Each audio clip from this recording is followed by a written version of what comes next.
चलिए दोस्तों, यहाँ पे जो क्वेश्चन दिया है ये समांतर श्रेणी का है। सबसे पहले क्या करना है, ये क्वेश्चन लिखा है यदि p+1 3p+1 और 6p-1 समांतर श्रेणी में है तो p का मान ज्ञात कीजिए। तो इसको हमें p का मान ज्ञात करना है। ध्यान से देखिएगा क्या लिखा है क्वेश्चन में, p+1 लिखा है, 3p+1 लिखा है और 6p-1, ये तीनों क्या है AP में है। ठीक है ना। तो सबसे पहले हम लोग क्या करेंगे, p का मान निकालने के लिए ध्यान से देखिए, इनका अंतर होगा डिफरेंस। ठीक है, डिफरेंस हमेशा बराबर होता है और यहाँ से भी डिफरेंस हम लोग का बराबर ही होगा। ठीक है, तो हम लोग क्या करेंगे, इसमें से इसको घटाएंगे, यानी कि ये वाला A2 है मान लीजिए, और ये A1 है और ये A3 है। तो D1 बराबर क्या होगा, A2 - A1, और ये D2 मान लीजिए होगा तो क्या होगा, A3 - A2। क्लियर है। तो 3p+1 में से p+1 घटाएंगे, 3p+1 में से घटाना है क्या, p+1 को।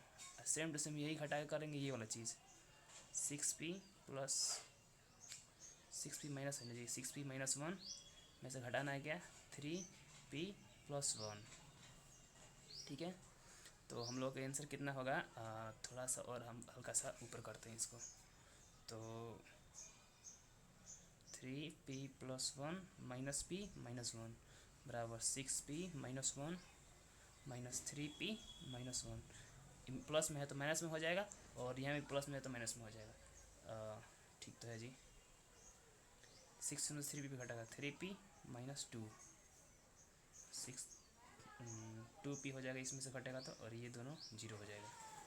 3p जो यहाँ पे है इसको इधर भेजेंगे, क्योंकि p हो जाएगा, p बराबर कितना हो गया, 2 हो गया। तो p का हम लोग आंसर क्या है, 2 है।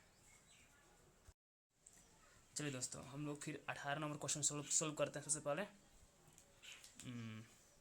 ये वाला क्वेश्चन, इतना ये और ये तीनों समांतर श्रेणी में है तो p का मान ज्ञात कीजिए। तो सबसे पहले हम लोग p का मान ज्ञात करना है। ध्यान से देखिएगा आप लोग।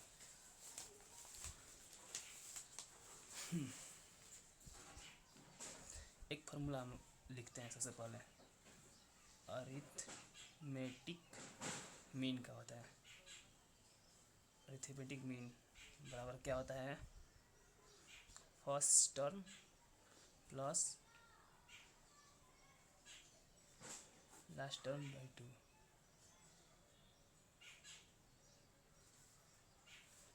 मान लीजिए कि एग्जाम्पल थोड़ा सा लेते हैं हम लोग। इस मान लीजिए 3 टर्म देगा जब भी पूछेगा, 3, 4 और 5। और मान लीजिए ये और बीच वाला टर्म निकालना है ना हम लोगों को, तो क्या करना पड़ेगा, इन दोनों को जोड़ के 3 + 5 और कितना से 2 से भाग कर देंगे, 5 3 8 तो यानी 3 4 आ गया। तो वही बात है। ठीक है, यानी कि p+1 हम लोग का पहला टर्म क्या है, p+1 है, दूसरा टर्म क्या है, 3p+1 है, और तीसरा टर्म क्या है, 6p-1 है। इसकी वैल्यू चाहिए तो इन दोनों को प्लस करके और 2 से डिवाइड कर देंगे, यानी कि 3p+1 बराबर अरिथमेटिक मीन हो गया बीच वाला, और फर्स्ट टर्म ये वाला हो गया p+1 plus last term 6p-1 बटा में कितना कर देंगे, 2। तो यहीं से हम लोग आ जाएगा। देखिए मैं इधर सॉल्व कर देता हूँ। चलिए, इसमें ये 2 से गुणा कर देंगे, यानी कि 6p+2 बराबर, ये तो 1 1 कट जाएगा, यानी कि कितना हो गया, 7p। 7p में 6p घटेगा तो कितना हो जाएगा, p बराबर कितना हो गया, 2, यानी कि 2 हम लोग का आंसर है।